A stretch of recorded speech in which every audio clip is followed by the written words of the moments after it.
Okay. Hello.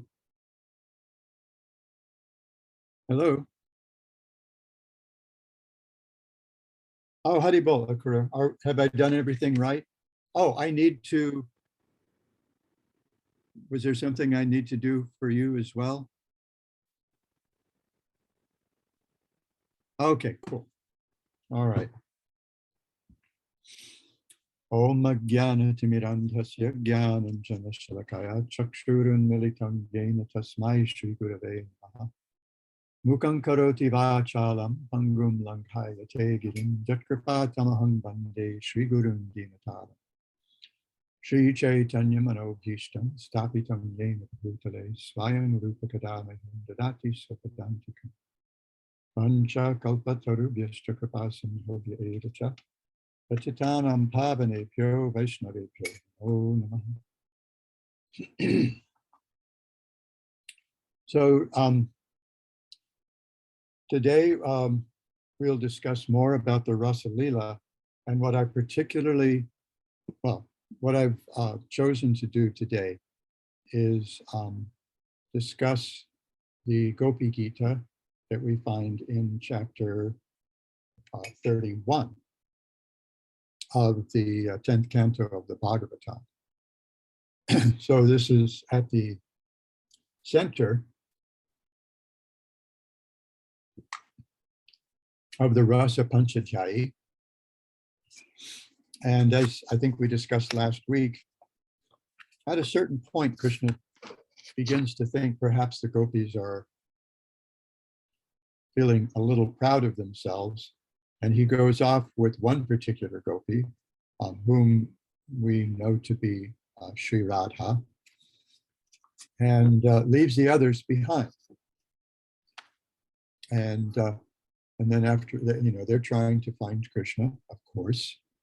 And then at a certain point, they see that he has stopped to spend some time with Radharani.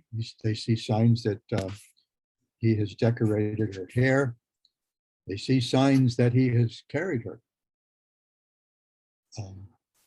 because the impressions of his feet are more deeply in the dust.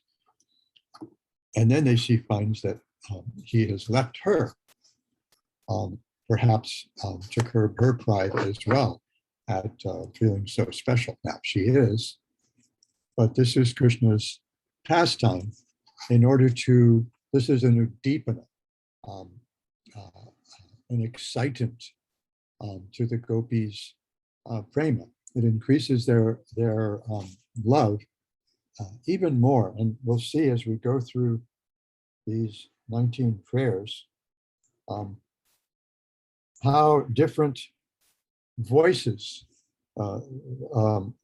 among the gopis express different sentiments. And they occasionally seem to be losing their minds a little. Their talk may feel a little unhinged at times, because we don't know if they're praising Krishna or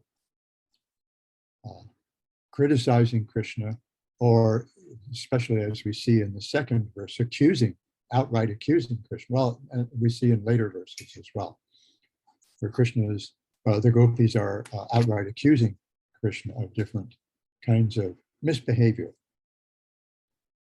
So I see if I can do this. Yes.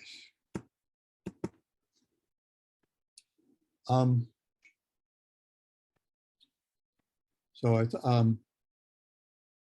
I wanted to start by chanting these 19 verses. This is something that I've been doing every day during Kartik for, I don't know, many years, I guess. And I honestly don't remember which year I began. And as I think I might have mentioned, this year I've been joined by some other devotees, younger devotees, in chanting. There are a couple who've been steadfast and chanted with me every day. One in particular never missed a day. And another misses only because sometimes his service doesn't allow him to get back with us at the time that we chant together. So there are a couple of things that I'd like to point out just about the verses. So the verses, all the verses except for the last are written in a Tristubh meter called Svagata. And we may recognize Svagata. It's related to the word Svagata, which is welcome. So I just find that an interesting name for this meter. So it has 11 syllables per half line or pada.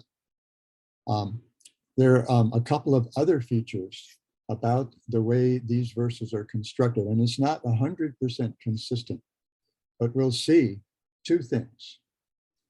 One is that the second syllable of each pada, each half line, begins with the same sound. So here it's ya, shrayati, jayati, shrayata, dayita, twayi. So it starts with ya, starts with the Y sound. And we'll see that's pretty consistent. Sharadu dashaya, sarasi jo dara surata, varada. So that's one feature. The other feature is that in many verses, the first and seventh syllables in each pada or half line begin with the same sound. So jayati te tikam janmana braja shayata indira shashvaratrahi dayita dushyatam dikshutavakas tvai vritasavas tvang vichinvate. So that strikes me as very clever, and it's something that a couple of our acharyas have pointed out in their commentaries on the verses of this chapter, the Gopi Gita. Now, the last verse, I'm going to scroll down real quickly to the last verse. The last verse is not in this Tristubh meter, in this Svagata meter. It's actually in a 14-syllable meter called Vasanta Tilakam, the best I can determine. And Vasanta Tilakam means springtime ornament. So chanting that is that last verse, especially after we get the rhythm of the Svagata meter, shifting to that, especially using the kind of the same tune, same-ish tune, can be a little tricky. And so when I started, when I asked a couple of devotees if they wanted to join me in chanting Gopi Gita every day, I thought, yeah, I'm the grandpa. I'll chant the Sanskrit, and they can chant the, they can rotate reading the English translations. But maybe the third or fourth day, I heard one of the devotees chanting underneath me. That devotee had the tune, had the meter, everything was right on. So the next day, I just asked, I asked that devotee, first I asked that devotee, and then I thought, well, there are only 2 or 3 devotees there that day. And I thought, they can all do this. So for a while, we, more than 2 weeks, I guess, we were rotating, and they were chanting this. They would chant the Sanskrit and then read the translation. And then the last week or so, we've been chanting the whole thing together. And it's been, anyway, it's just really nice doing it like that. And the tune that I don't remember if this is I think this is a tune I must have heard, and how I dealt with with verse 19. I don't remember whether someone showed me that some years ago or whether I worked it out. But at first, some of the devotees had when we were rotating the Sanskrit, some of the devotees had difficulty adapting to verse 19. And a couple of devotees would look at how many were around the table and then start calculating, okay, who's going to end up with verse 19? And there would be much, well, half joking trepidation, I think, about who was going to get verse 19. And then when one of the other devotees, one of the new devotees nailed it, everybody thought, okay, so it's a joke. It's a joke for us, but it's not a joke for Maharaj. It's not a joke for this devotee. And then everybody pretty much got it finally toward the end. So we'll see how that goes. I have a couple of these verses highlighted. I don't remember why I highlighted verse 4. I do know why I highlighted verse 9. And we'll discuss that when we come back and talk about the verses with some of the comments that our acharyas have made. Okay, so here goes. I haven't done this on the air before, or whatever I am, wherever I am on the interwebs. So I might be a little nervous. Gopya uchu chayati te tikam janmana brajaha shayata indira shashvaratrahi dayita dushyatam dikshutabakas tvaitutasavas tvam vichimbate. The gopis said, "O beloved, your birth in the land of Braja has made it exceedingly glorious, and thus Indira, the goddess of fortune, always resides here. It is only for your sake that we, your devoted servants, maintain our lives. We have been searching everywhere for you, so please show yourself to us." Shadadu dashaye sadhu jata sat sadasi jodara Sri Mushadrusha Suratanatate Sukadasika Varadadnignato Neha King Vadaha. O Lord of love, in beauty, your glance excels the whorl of the finest, most perfectly formed lotus within the autumn pond. O bestower of benedictions, you are killing the maidservants who have given themselves to you freely without any price. Isn't this murder? So here we are, text 2, the second verse, and already the accusations come out, and they're accusing him of murder. Vishajalapyayad Vyala Rakshasad Varshamarutad Vaidutanalat Vishamayat Majad Vishvatobhayad Vrishavatevayam Rakshitamuhu.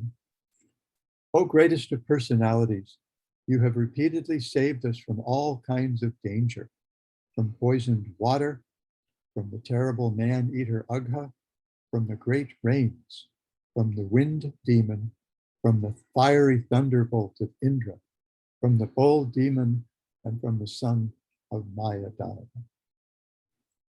Nakalaropika Nandano Bhavan Akhila Dehinam Antaratmadrik Vikanasartito Vishvaguptaye Saka Udevan Satvatankule. You are not actually the son of the Gopi Yashoda, O friend, but rather the indwelling witness in the hearts of all embodied souls. Because Lord Brahma prayed for you to come and protect the universe, you have now appeared in the Satvata dynasty. Virichitabhayam Vishniduryate Charanam Yusham Samsriter Bhayat Kadasaroruham Kantakamadam Shirasithehina Shikaragraham. O best of the Vrishnis, your lotus-like hand, which holds the hand of the goddess of fortune, grants fearlessness to those who approach your feet out of fear of material existence. O lover, please place that wish-fulfilling lotus hand on our heads. Rajajanartiham virayoshitam nijajanasmayad vamsanasmita bhajasake bhavat kinkarismano jalaruhananam charudarshaya. O you who destroy the suffering of Raja's people. Uh-oh, we've got a Akura Okay. Oh, you who destroy the suffering of Braja's people, oh hero of all women, your smile shatters the false pride of your devotees. Please, dear friend, accept us as your maidservants and show us your beautiful lotus face. Pranata dehinam papakarshanam Kirnacharanugam Sriniketanam Anipanarpitam Te Padambujam Kirnakucheshana Kandihuchayam. Your lotus feet destroy the past sins of all embodied souls who surrender to them. Those feet follow after the cows in the pastures and are the eternal abode of the goddess of fortune. Excuse me. Since you once put those feet on the hoods of the great serpent Kalia, please place them on our breasts and tear away the lust in our hearts. Madhuraya gira valguvakyaya Buddhamanogyaya pushkarekshana Vitikaririma viramuhyati Adharaseduna pyaya yasvana. O lotus-eyed one, your sweet voice and charming words, which attract the minds of the intelligent, are bewildering us more and more. Our dear hero, please revive your maidservants with the nectar of your lips. Excuse me. Tavakatamritam tapta jivanam kavibhiritam kalmasapaham Shravana Mangalam Srimaratatam Bhuvi Ye Bhuri Dajana. The nectar of your words and the description of your activities are the life and soul of those suffering in this material world. These narrations, transmitted by learned sages, eradicate one's sinful reactions and bestow good fortune upon whoever hears them.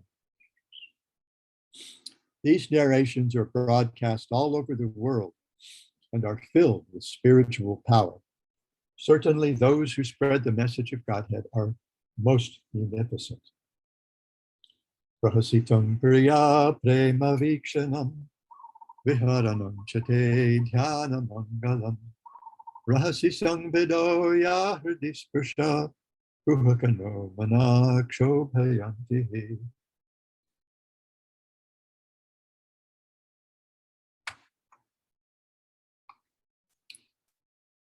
Your smiles, your sweet, loving glances, the intimate pastimes and confidential talks we enjoyed with you, all these are auspicious to meditate upon, and they touch our hearts.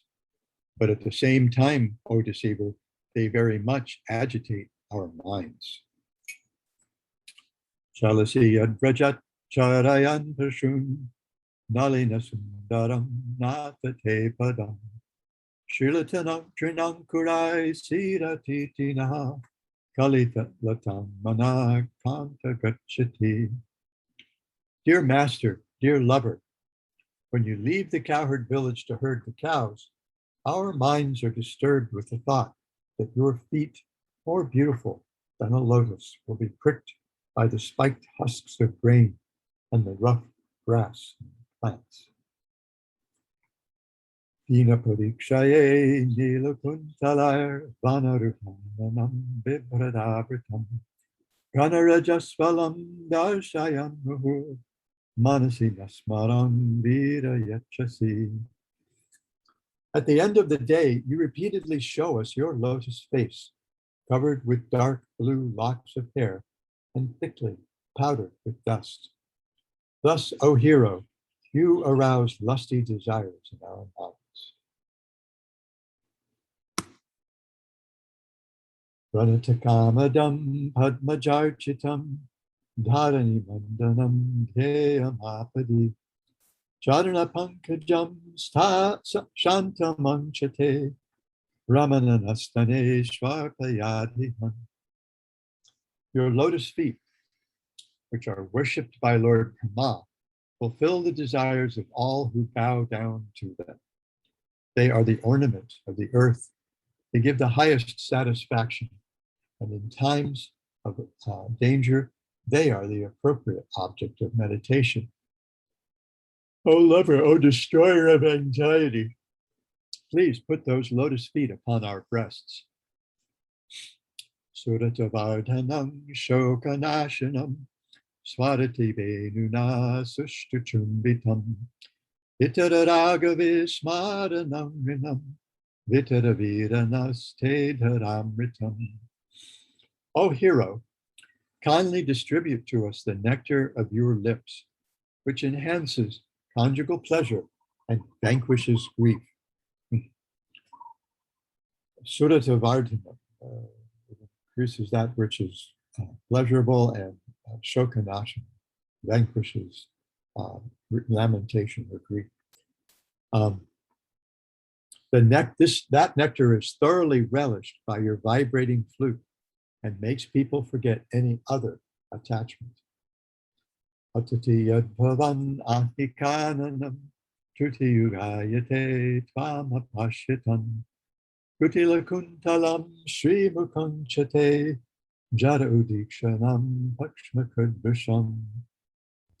When you go off to the forest during the day, a tiny fraction of a second becomes like a millennium. I highlighted this in another copy.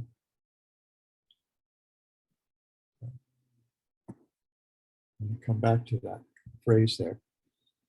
When you go off to the forest during the day, a tiny fraction of a second becomes like a millennium for us because we cannot see you. And even when we can, eagerly look upon your lotus, your beautiful face, so lovely with its adornment of curly locks, our pleasure is hindered by our eyelids, which were fashioned by the foolish creator.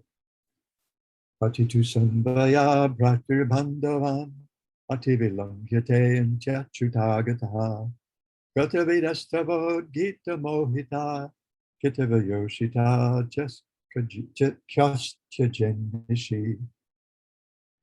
Dear Achyuta, you know very well why we have come here. Who but a cheater like you would abandon young women who come to see him in the middle of the night, enchanted by the loud song of his flute? Just to see you, we have completely rejected our husbands, children, ancestors, brothers, and other relatives.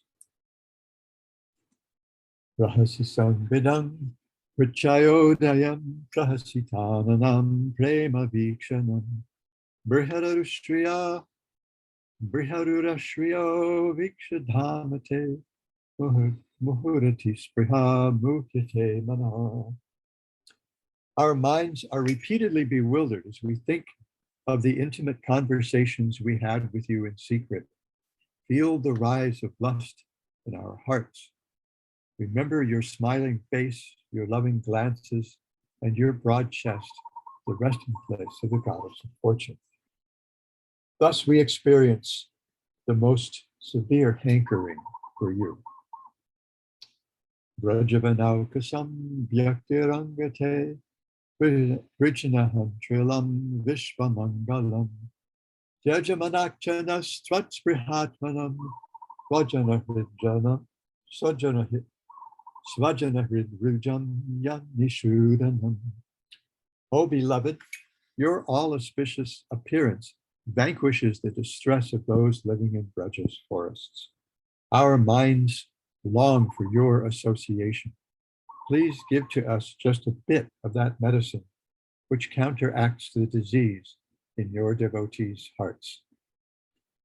Yate sujata charanam buruham staneshu vitashanai priyadadhi mahikarakeshu tena tabim atasiyat vyatatena kingsvit kurpadi bir brahmati dir bhavadayushunnaha.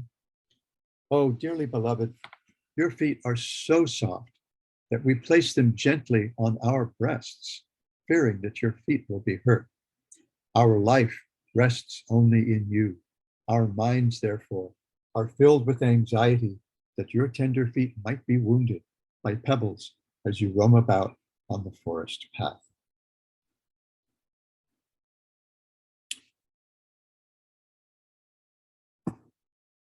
So,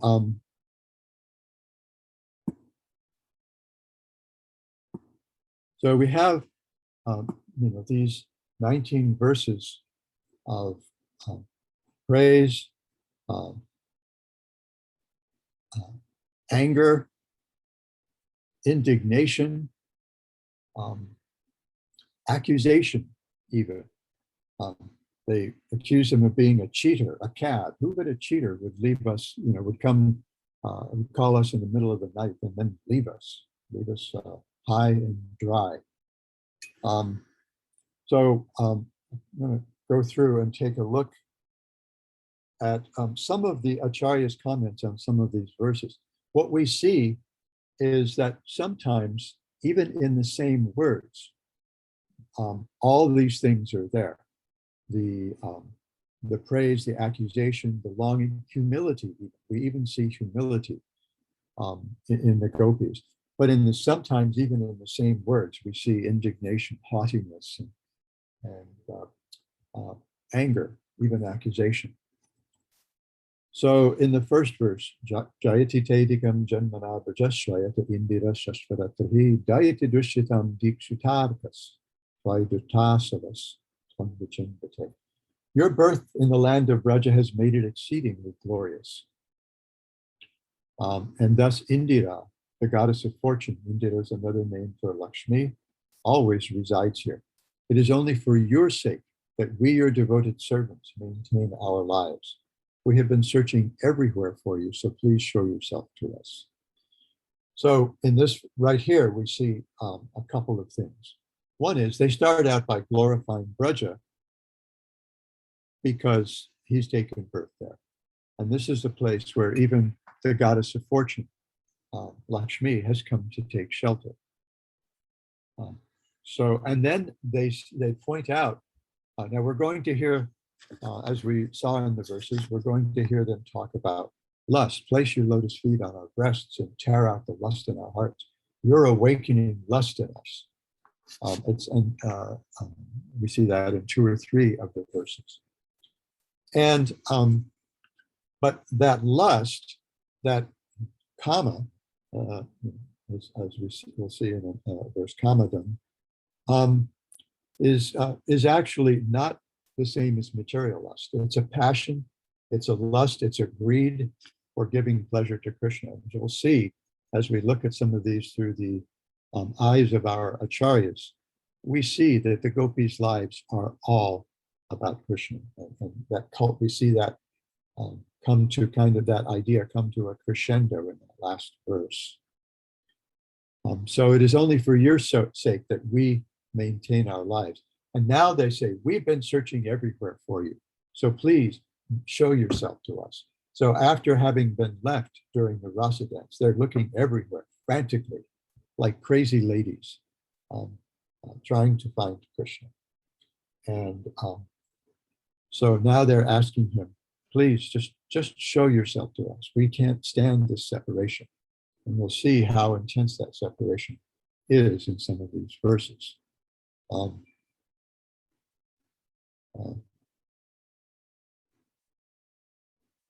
in their commentaries, the acharyas point out, the commentaries on the first verse, a couple of the acharyas, Vishwanath Chakravarti Thakur and Jiva Goswami, especially point out the repetition of the sounds in the second syllable of each pada and in the first and seventh syllables of most of the padas. And then the second one, Sadadudashaye Sadhu Jata Sadasi Jodara Sri Mashadusha Suratanatate Shukadasika Varada Nignato Nekindra.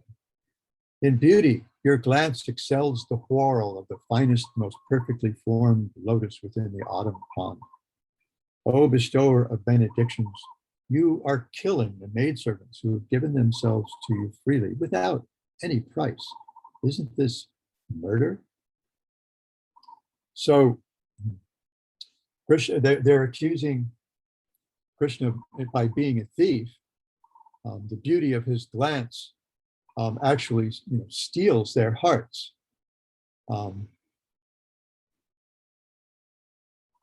That's another verse that I'm thinking. And actually killing them. So Krishna says, in Vishwanath Chakravarti Thakur has Krishna saying, and sometimes he sets up these dialogues where samshayas or doubts are being presented and then they're answered by the respondents. How can you conclude that I desire to see your suffering? And then they respond, not only do you want to see us suffer, but you are killing us. The glance of your eyes, by the glance of your eyes, you're calling us for lovemaking, giving us happiness. By your glances, which are emanating the blazing fire of prema, you're killing servants who were purchased for free. Certainly murder doesn't need a weapon. So this is not a good thing. So we see a little bit of the madness that comes up in their singing praises. Oh,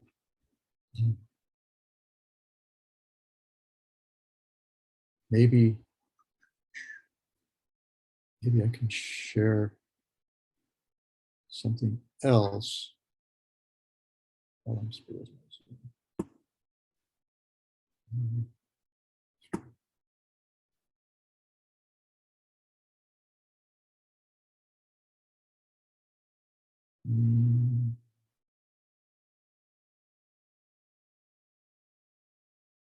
Oh, I had, let me see.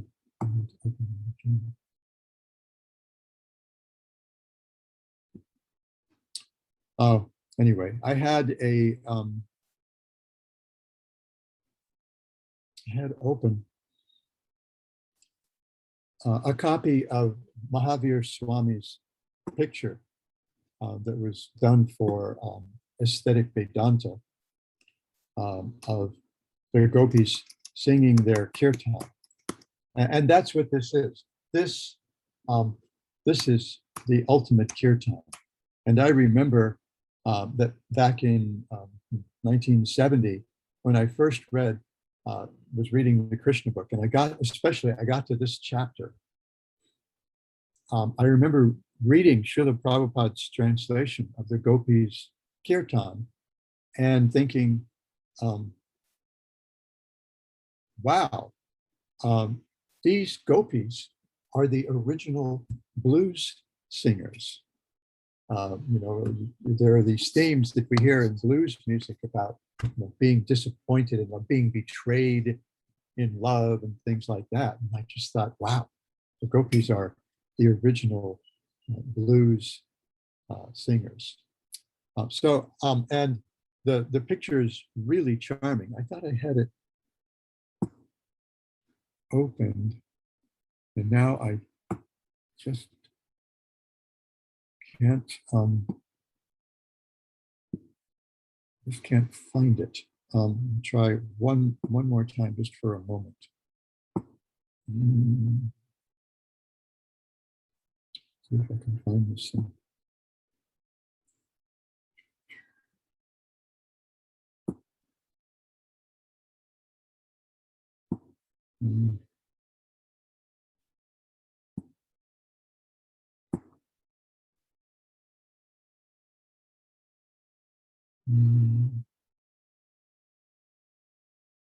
Oh, anyway, I don't see it, but I thought it would be nice to have that on the screen as we're discussing, because you see the gopis singing their kirtan, and behind the tree, Krishna's peeking around from behind the trunk of the tree, and he's listening with great pleasure to the gopis' kirtan. And we see that the kirtan builds as we go through these verses. So in verse,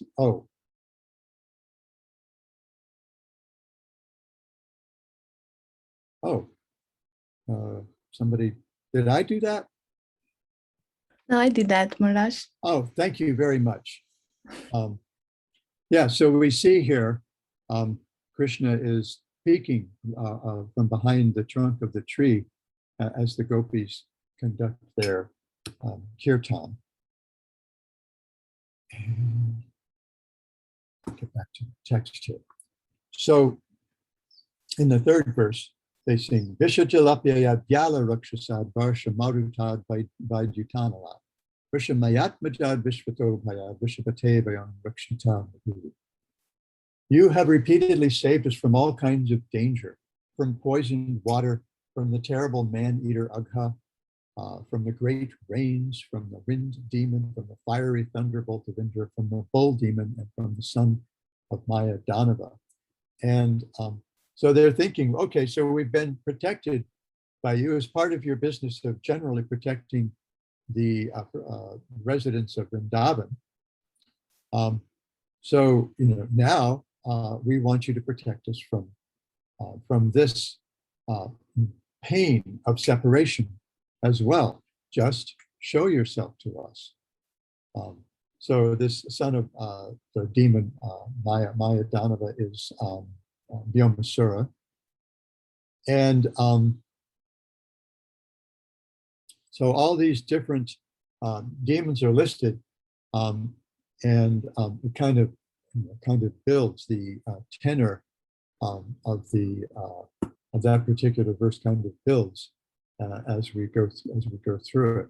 And the fourth one, Nakalu Gopikanandano Bhavan Akila Dehinam Antaratmakak Vikanasartito Vishvaguptaye Saka Udevan Satvatam. You're not actually the son of the Gopi Yashoda, O friend, but rather the indwelling witness within the hearts of all embodied souls.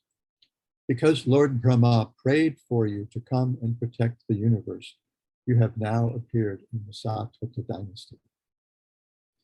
So they're saying to Krishna, they've just said something really harsh to him, that he's a murderer, he's a cheater. So now they're, in a sense, in one reading, they're backing up a little. So Krishna might say, according to Vishwanath Chakravarti Thakur, you're thinking without having thoroughly thought this through. I, the son of Nanda, I'm the source of all bliss, yet you accuse me of the sin of killing women and destroying faith. Therefore, I will leave this place and hide myself so that for many births you will not see me. So this is what they're anticipating, and Krishna is saying in response to his to their accusations. So now they're saying, oh, you're not actually the son of the Catholic woman, Yashoda, but really you're the Antaryami, you're the soul in every in the heart of every living entity. And so then he might say, well, if you know that, why do you say such harsh things to me? And so they respond in a couple of ways. Vishwanath suggests, well, you're smothering us in the ocean of Sakya Rasa. You protect the whole universe as a friend. You should also protect those of us who reside within the universe. Or, look, one cannot find such suffering of the gopi. One can't find suffering. One can't find suffering such as the gopis are enduring among all men, devatas, animals, or birds. Yet seeing our suffering, you're blissful.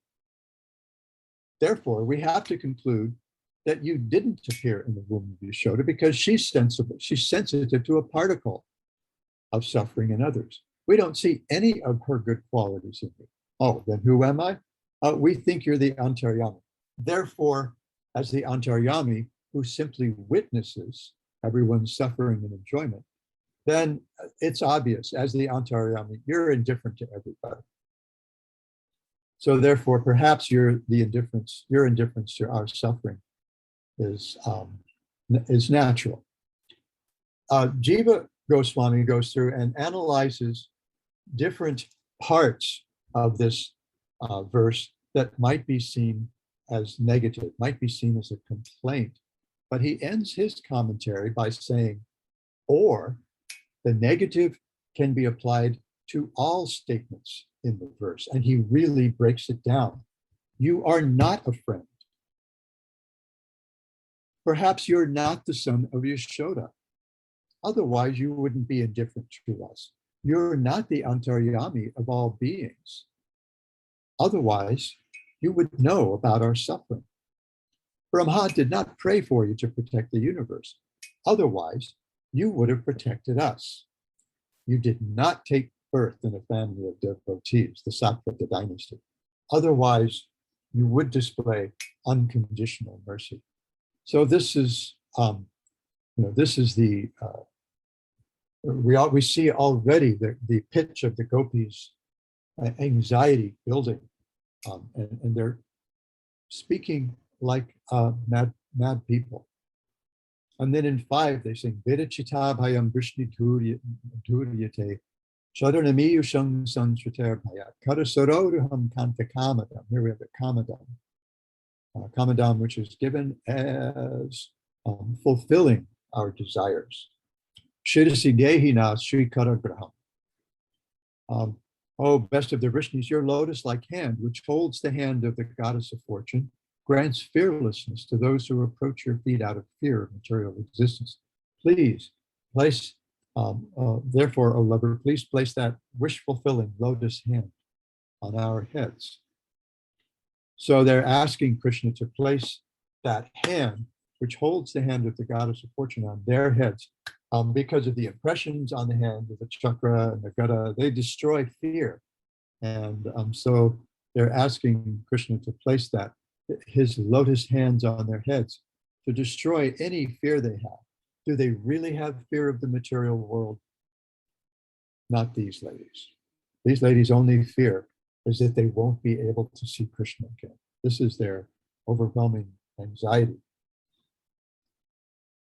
And so they sing, Braja janarti hambira yoshitam, nijajana smaya dvamsana smita. Bhaja sake bhavat king karismano, jalaruharanam chadar dorshaya. Oh, you who destroy the suffering of Braja's people, O hero of all women, your smile shatters the false pride of your devotees. Please, dear friend, accept us as your maidservants and show us your beautiful lotus face. So Vishwanath Chakravarti Thakur says, other gopis said, so we hear the voices of different gopis, and there are different moods among the gopis. There are 2 broad ones, the right-wing gopis following Chandravali. They're a little more submissive, and then the left-wing gopis, the Vama gopis, following Sri Radha. And they're a little more, not submissive generally, a little more saucy sometimes. Radharani and Lalita especially can deal with Krishna in quite a haughty way, really cow him. So there's, please take away the pain arising from the arrows of Cupid and the women of Braja by your smile, but not the pain of other women in Swarga and elsewhere. They're riding on their planes, and they still fainted from the pain of lust, and their belts loosened. So then your smile destroys the pride of your devotee. He says, okay, so what boon would you like? Please honor us. Please honor your servants. He says, if you're my servants, why are you giving me the order to serve you? And then they say, serve us just by showing us your attractive lotus face. In other words, just let us see you again. And we'll see as we go through this, that they know that by their seeing, that they're seeing him gives Krishna pleasure, because then he is also looking at them. We'll see, especially when we get to text 18, that it really is all about Krishna. Pranatadehinam papakarshanam trinacharanukam sriniketanam panipanarpitam te padambujam pranukucheshu nakranivipchaya. Your lotus feet destroy the past sins of all the embodied souls who surrender to them. Those feet follow after the cows in the pastures and are the eternal abode of the goddess of fortune.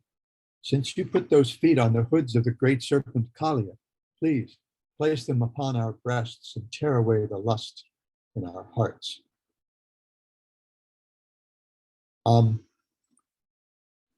So here,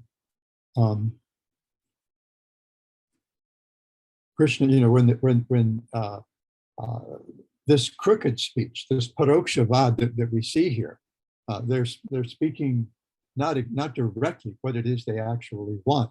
This is this kind of indirect speech, this speaking in code, is actually a feature of the highest love. Just as we see sometimes really good friends or lovers or husband and wife partners. They may have some things that they say that other people may not understand, but for them, it reminds them of stuff that they've done together, or it reminds them of things they're planning to do together, or it just reminds them of special features of their love for each other. So here they're speaking indirectly. And Vishwanath Chakravarti Thakur says, as long as the light of prema does not show itself explicitly, it keeps the hearts of the two lovers lit constantly. But when it goes out through the door of the mouth quickly, it gets extinguished or becomes feeble. So sometimes we say, if you're making some plans, you don't share them broadly. You don't just tell everybody what it is you're planning to do, because the energy that you might put into that goes into your talking about what you might want to do. Now, it may be advisable to share that with share those plans with some confidential friends or advisors who might be able to help you figure out how to develop them. But what we see here is that Krishna, the gopis know that Krishna is controlled by prema. He's controlled by love. Guru Maharaj, Swami Tripurari, likes to point out that there are different ways of controlling people. One way to control people is by force, by physical force. This is a very crude way. Another way is by intimidation, bullying, coercing. And another way, the strongest way, the most powerful way, is by love. When we feel someone loves us, and when we love them, then it's almost impossible for us to do whatever we can to satisfy them, to give them pleasure. So then Krishna, they imagine Krishna making some objections. Oh, if I place my feet on your breast, I fear that I will commit sin. And so they say, well, look, if those feet destroy the sins of those who are surrendered to you, which they point out in this verse, what is the question of your fearing sin? Oh, but then if I place my tender feet on your hard breasts, that will hurt my feet. And then they respond with, your feet follow the cows who go to very rough places to eat grass. If your feet can tolerate that, you can't say that our breasts are too hard.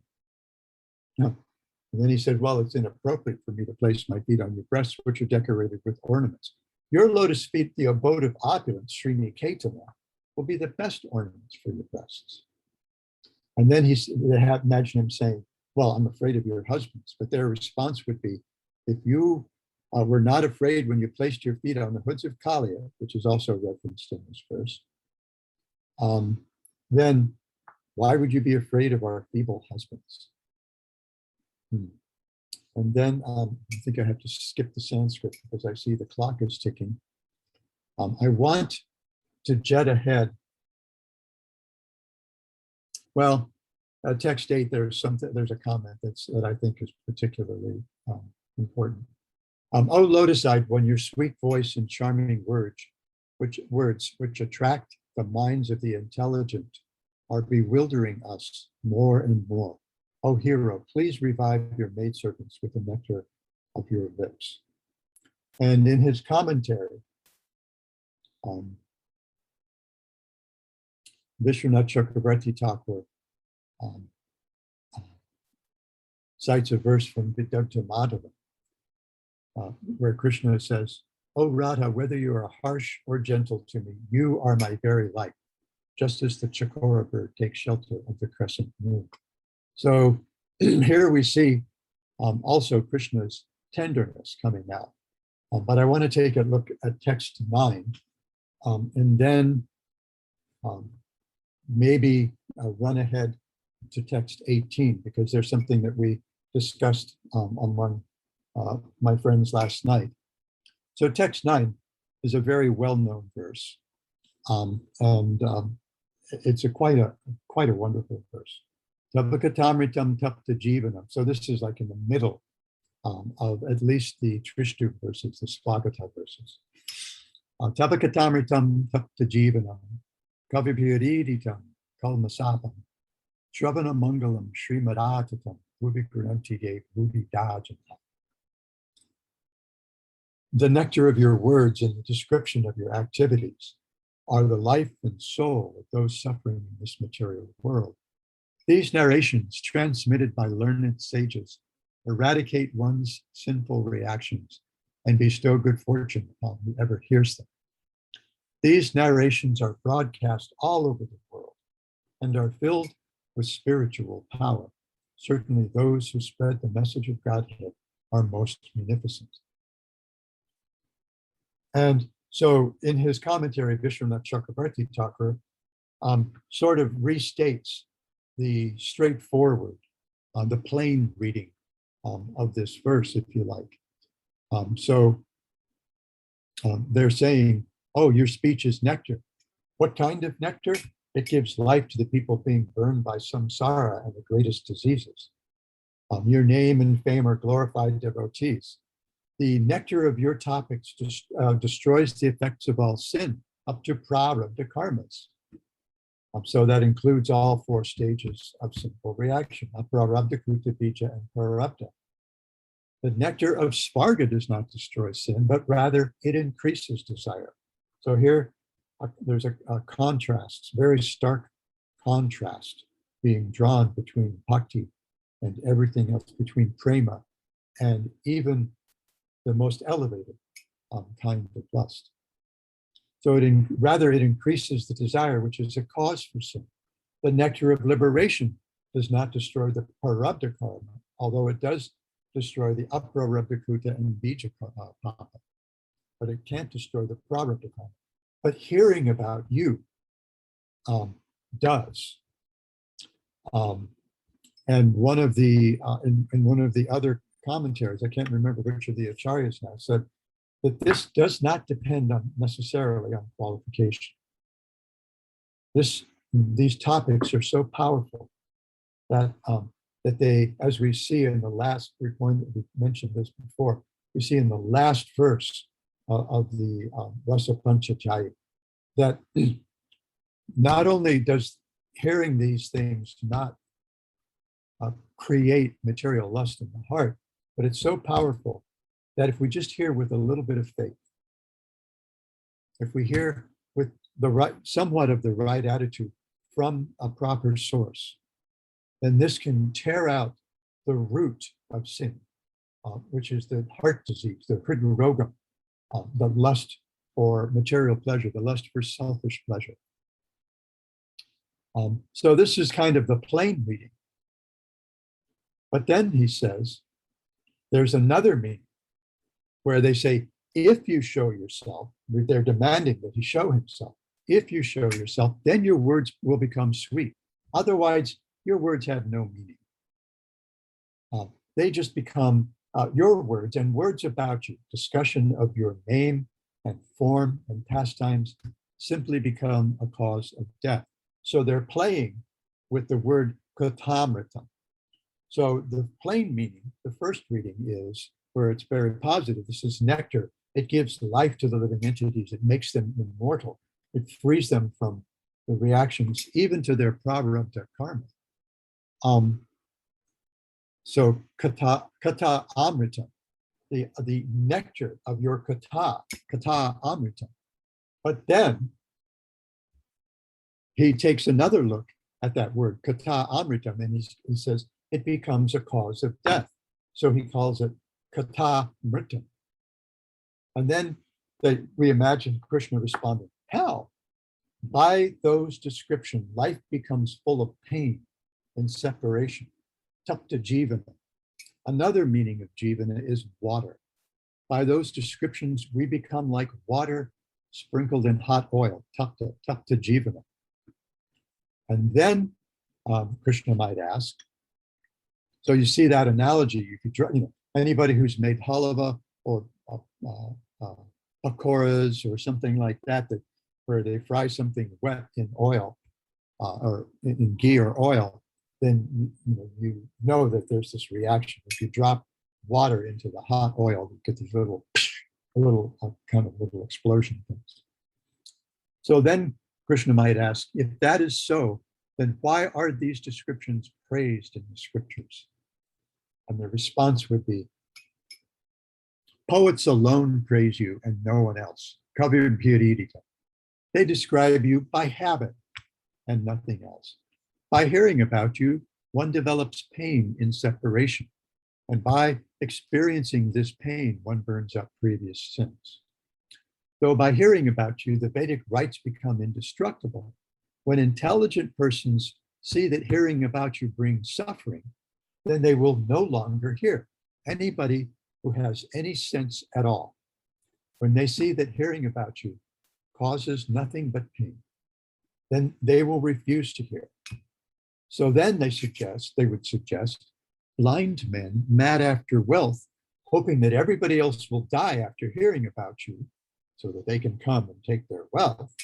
They will spend money to establish speakers of the Puranas in various places to spread topics about you. People who have money and who want everybody else's money and think they can gain it by killing them, by sponsoring Bhagavat Saptaha or sponsoring festivals of Harikatha, then they do this wherever they can so that they can plunder the wealth of those who've been killed by hearing your katha. Therefore, that person on earth who sings your glories destroys many people. Thus, by spreading the poison of these topics through recitation while sitting peacefully, they are actually greater killers than murderers. Thus, intelligent persons will avoid these reciters. Anybody who understands how things actually work knows that by hearing about you, only pain and death can result. So therefore, they will avoid it like the plague. So this is, and so they accuse those who spread the Harikatha of being mass murderers. And oh, there's so much. Oh goodness, there's so much I have to skip. But we're just about out of time, and I wanted to take a look at the commentaries, all three commentaries on text 18, because this question, the question came up about the medicine in verse 14. Give us that, please give us a little bit of this medicine and this herbal drug that we see different medicines being presented here. One is the sound of his flute, one is the touch of Krishna's feet. And Krishna Vishwanath Chakravarti Thakur imagines Krishna objecting to giving them the medicine of the nectar of his lips, as they request in verse 14. He says, but look, attachment to family and wealth is a very unhealthy diet. How can what's the point of my giving medicine to people who have such an awful diet? And they say, this is a remarkable medicine. It makes everyone forget all attachments to other things. It revives any person from a bad condition. We have experience of this. Therefore, you should give it to us because you are so heroic in charity. You're heroic in mercy.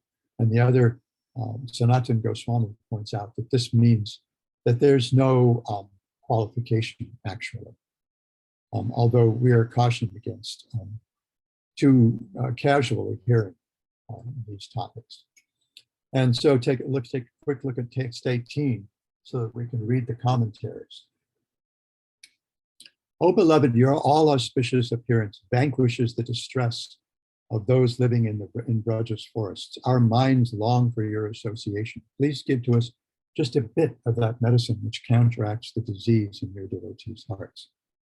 So here we see, all the medicines being wrapped up into one. The glance, his glance, the touch of his lotus feet, the touch of his lotus hand, the nectar of his lips, all these things wrapped up. And in this, so Vishwanath Chakravarti Thakur says, bewildering us, innocent, respectable women, you have brought us to the forest in the night.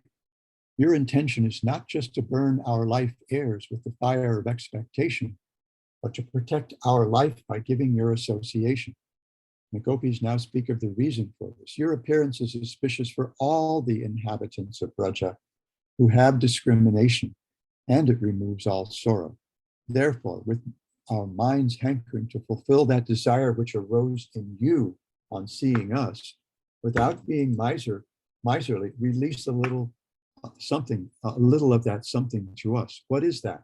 It is medicine, the lotus of your feet, which pacifies the disease in the breasts of your devotees. If we get that medicine for placing on our breasts, your desire will be fulfilled, and thus we can maintain our 5 life airs. So we see here the selflessness of all their requests, the humility. We know that this gives pleasure to you. If we can stay alive by seeing you, that will give pleasure to you. And by pleasing you, our 5 life airs will be maintained.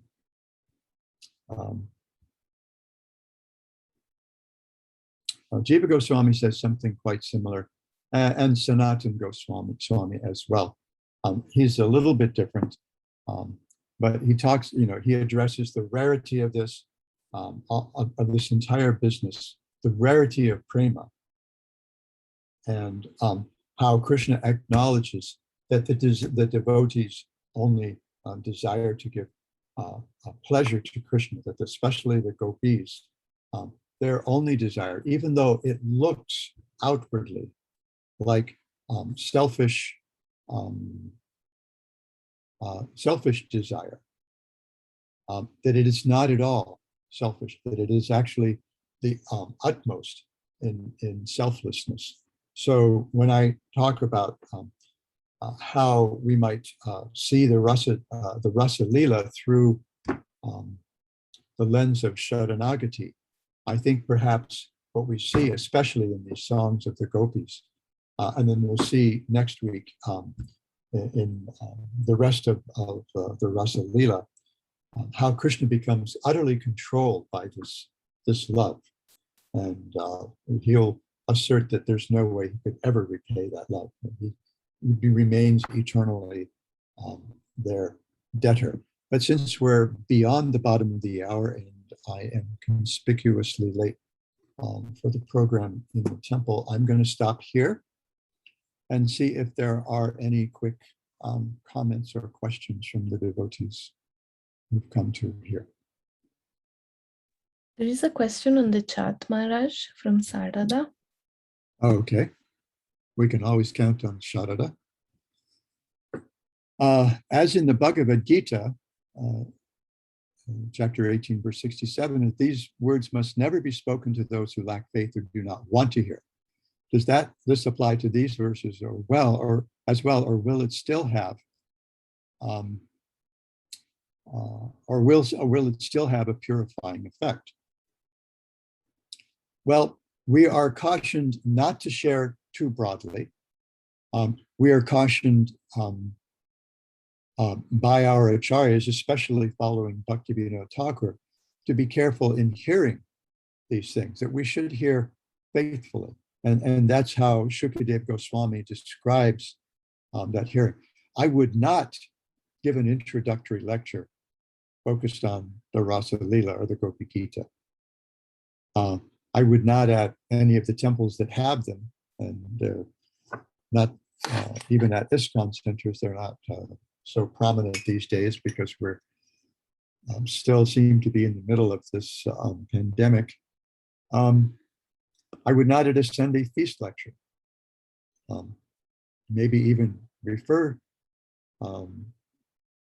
briefly to the rasa dance.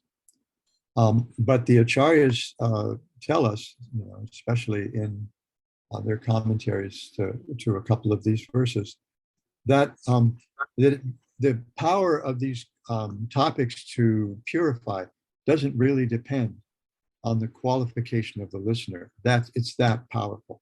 It will have some effect. But at the same time, this is something, as Srila Bhakti Siddhanta Saraswati taught us, this Raga Bhakti the entire Raga Bhakti is something that we should keep above our heads and worship. So we approach it very respectfully, not casually at all. That help at all, Sharda? Yes, You're thank nodding. you very much. Oh, Thank you thank very much. It's Yes. actually it's an essential question that needs to be addressed. And we addressed this the first week. Why even talk about this if it's so confidential?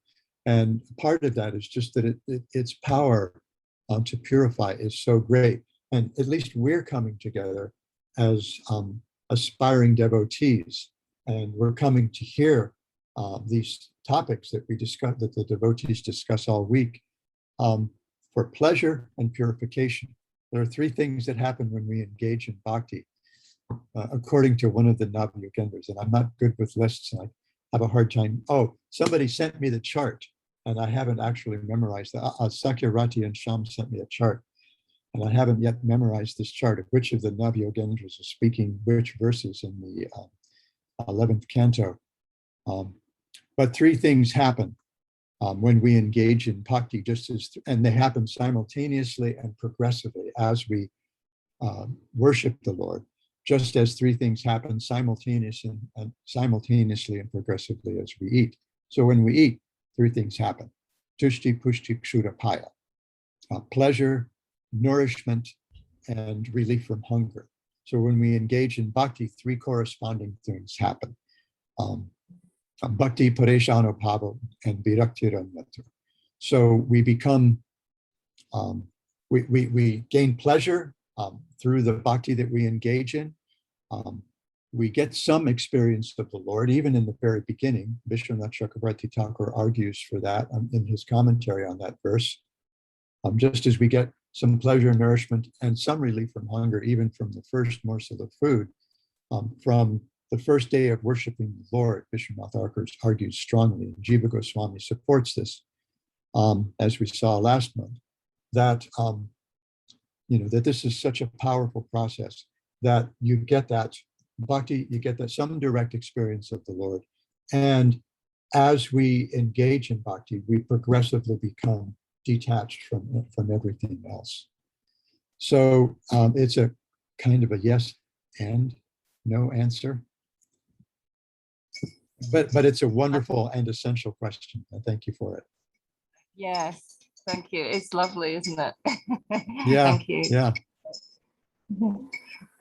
Akrura had to leave, so this is a good time, I think, for me to also excuse myself and get over to the temple for the last singing of the Damodar Ashtakam, and see if I can keep myself from getting into too much trouble. I thank you all so much for joining me, engaging me like this, and joining me again today.